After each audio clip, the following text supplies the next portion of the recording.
Today I'm going to be reacting to your guys' Week 5 hot takes. This is a video series that I've done before, but I'm bringing right back and going to be doing every single week. This is where I give you guys a platform to voice your guys' thoughts, whether it's good, bad, or anything in between. So if you guys want to be featured on the next episode of Raider Hot Takes, make sure you're following me on Instagram at Samoan Raider, because that's where I'm going to be asking you guys for your guys' hot takes after every single Raider game. As always, if this is the very first time you're coming across my channel and you love the Las Vegas Raiders, don't forget to hit that subscribe button and hit that notification icon button to notify you guys when I upload more videos just like this. Fire Luke, let AOC start, win 7 games. Now, I'm pretty sure that all of Raider Nation is on board with firing Luke Getsy. He was brought in as a second option because we all thought Cliff Kingsbury was going to be our offense coordinator this season. Obviously, he backed out of the whole deal, but AP still went out and said, you know what? I think Luke could be that guy. Brought him in, and so far this season, offensive play calling has been horrible. Almost seems like Josh McDaniels still has a hand in this offense. Heck, even John Gruden. One of the main frustrating things for me has been the fact that no matter what, this team always wants to stick with the run. Even if the run isn't going, we're still going to run the ball. It could be 3rd and 28, and we're still going to run the ball. And on 1st and 10, we're going to throw dump passes here and there, screen plays and whatnot. I know that we have the occasional sweep plays that work here and there, but for the most part, the offensive playbook has looked horrible, and Luke Getsy is the guy behind that. I mean, AP's the guy that brought this guy in and thought that he was going to go out there and cook. So far, we haven't been cooking shit. So with that said, I think it's only a matter of time that Luke Getsy gets fired.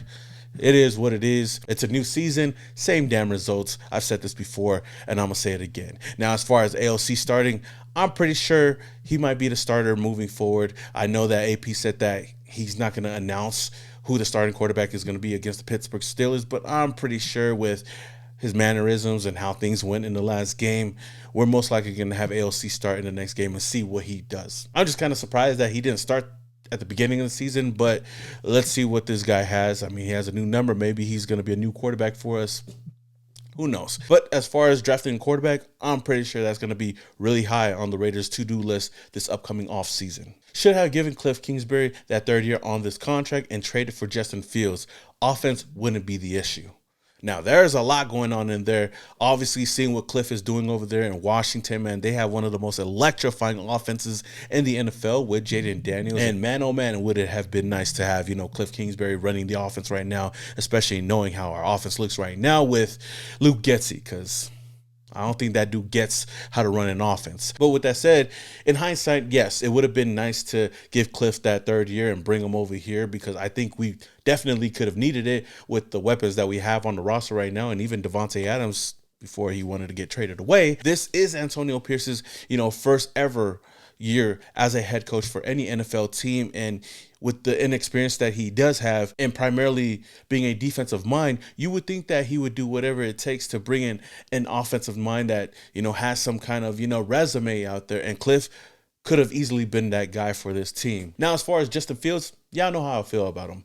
He's one guy that I really wanted the Raiders to go out and get. And for the price that he got sent over to the Pittsburgh Steelers for, the Raiders could have definitely made that thing happen. Now, I know that Justin Fields kind of went on a podcast and talked about the teams that were reaching out, and the Raiders were one of those teams. I don't know why we didn't get a deal done, but I kind of wish that we did get a deal done, because he would have been a better choice than, Gardner Minshew or AOC at this point. Now, I agree with you. I think our offense would have been solid. I wouldn't say that they'd be elite, but they would be better than what we have right now, because the defense would still be doing what they're doing, and we would still have Davante Adams over here happy because we got a quarterback. And that's an issue that I've been voicing this whole season. Maybe next time, hire the coach that the team needs and not the coach that the fans want. Now, this is definitely a big direct shot at Antonio Pierce. Now, we knew that going into the offseason, there was only 2 choices for head coach of the Las Vegas Raiders: Antonio Pierce and Jim Harbaugh. Obviously, Jim Harbaugh is now the coach for the LA Chargers, and I don't give a fuck what they're doing over there. But Jim Harbaugh has been a decorated head coach wherever he went. He's been a winning head coach. Everywhere he's gone, he's turned that organization around. And I did want Jim Harbaugh over here, but then I also wanted AP over here. So it was kind of, a toss-up 50-50. I guess looking at it right now, yeah, Jim Harbaugh would have been a better choice as our head coach. I'm just not going to give up on AP just yet. I still feel like he still has the whole season to kind of turn things around. And right now it doesn't really look that way. But for the most part, I always give any head coach that we hire over here at least 3 seasons to kind of prove themselves, because it's kind of hard to turn things around in one season, one off season. So far, I kind of been 50-50 on the whole AP thing. I think as a leader, as a guy that's been in the trenches, a guy that, can talk to his players and get the message across to them and be respected, I feel like AP's done a great job at that. So as far as the statement, was it a wrong decision to go out and get AP and not go out and get Jim Harbaugh? I don't know. I wouldn't say that just yet. We'll see how this team looks down the season, and even next season, we'll see where the Raiders are at with AP as the head coach, and we'll see where the Chargers end up going with Jim Harbaugh as their head coach. So I wouldn't go that far as of right now. After the 100-yard interception, everything fell apart. I totally agree with you. I felt like we had all the momentum in our hands, and I feel like this whole game could have been a whole different story had that play not happened. Like I said before, I voiced it in my recap video. We had a lot of momentum after that Brock Bowers touchdown. We went down, got a field goal. We were up 10-0, just like that. And we were driving down yet again at the goal line, about to score another touchdown, and it could have easily been 17-0. But what does Gardner Minshew do? Misses Brock Bowers. He tries to force the ball to Jacoby Myers in the end zone, and PS2 let him have it. Took the ball to the house, and everything changed since then. The Broncos would end up scoring 34 unanswered points, and that was basically ball game. And I feel like everything that's happened with the Raiders this season has come down to moments, little moments here and there that kind of changed the trajectory of the game. Look at me using big words that I don't even know what the fuck it means. Anywho, little moments that changes the outcome of the game.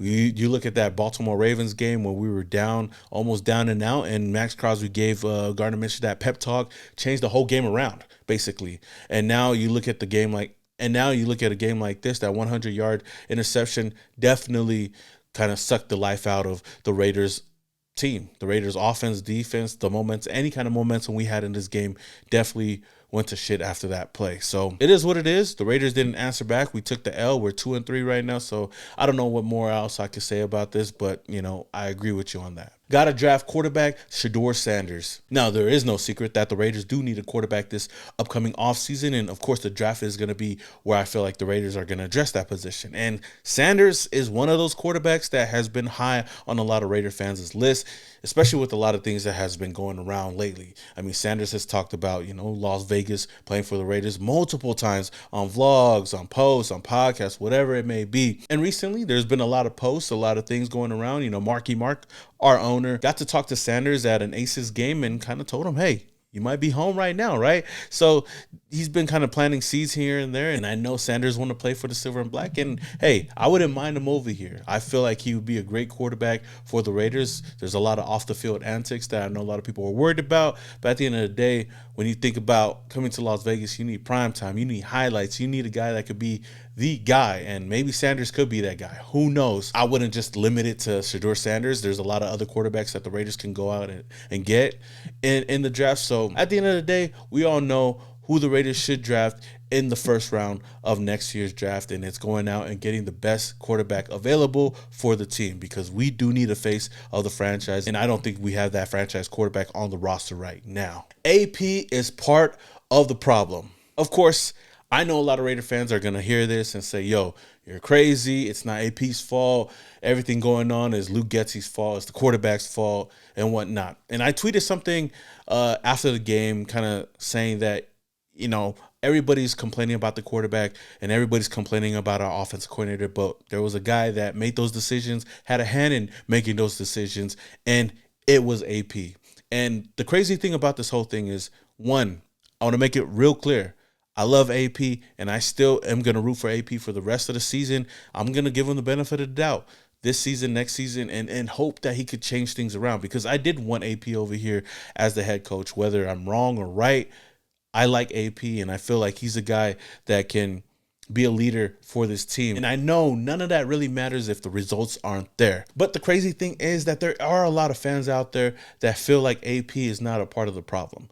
I do think that he's a part of the problem because he's the guy, he's the head coach, he's the guy in charge. A lot of people say, no, he's not in charge. Tom Telesco's pulling strings. Mark Davis is pulling strings. Mark Davis ain't doing shit. That's for sure. Mark Davis made the decision to go out and get AP because he wanted to trust the fans. He wanted to give the people what they wanted. Heck, there was a lot of fans giving Mark Davis shit for not going out and hiring AP right after the season. But he trusted everybody and wanted to give everybody what they wanted. And it's just crazy to me that there are fans that will turn a blind eye to AP, blame everybody else but AP. But had this been Josh McDaniels or any other head coach, they would be blaming the head coach right away. We're just lucky enough that we have an offense coordinator that could be a scapegoat for our head coach. I will say, as far as right now, AP is a part of the problem. Like I stated before, he's the guy that went out, got Gardner Minshew, made him the starter over AOC. He's the guy that went out, hired Luke Getsy out of all the offense coordinators that we could have brought in outside of Cliff Kingsbury. He's the guy that went out, drafted Brock Bowers in the first round and trusted him to be the guy moving forward. He's the guy that went out and said that he's going to make business decisions and kind of put the whole team on blast. He's that guy. But with saying that, though, I'm going to say it again. I'm not giving up on AP just yet, because it's still too early in the season. Even though I'm frustrated, even though I'm mad after this game, I'm not going to give up on him entirely. I just feel like he could be doing a better job. Say what you will about AP. I don't think it's time to fire him. I know that there's some Raider fans out there that think that we should fire him right now. He's not the guy. And I know that there's other people that feel like AP's not the problem. I guess I'm right in the middle. I don't think that he's the entire problem. We just got to see where the chips fall. If we want the #1 draft pick to get a quarterback, there's no reason to win any more games. We need to make a business decision. No more winning a few battles for pride and then losing the war. Now, I see where you're going with this, but I'm one guy that will never say to tank. I would never want the Raiders to go out there and lose just to go and lose. I'm going to go into every single game, and I'm going to hope that this team can kind of turn things around. And that's the delusional Raider fan in me and the biasness in me that I feel like that we could turn things around because, I mean, we've done worse and we've turned around seasons far worse than this. So at the end of the day, I still feel like we're kind of getting things together. Would it be nice to get the #1 overall pick and get a quarterback? Yes, but how many #1 quarterbacks have panned out? Mostly it's been the second, third, fourth quarterback that got drafted. That's been showing now, CJ Stroud, Jaden Daniels. I feel like whatever we get back from Devontae Adams, hopefully we could get at least a second-round pick. We could kind of bunch up some picks together and move up if we need to get a quarterback of the future. But as far as purposely losing out games, I'm just not for that. Well, that's all I have for you guys today on this episode of Raider Hot Takes. Until the next one, of course, it's your boy, Simone Raider, and your boys, yow.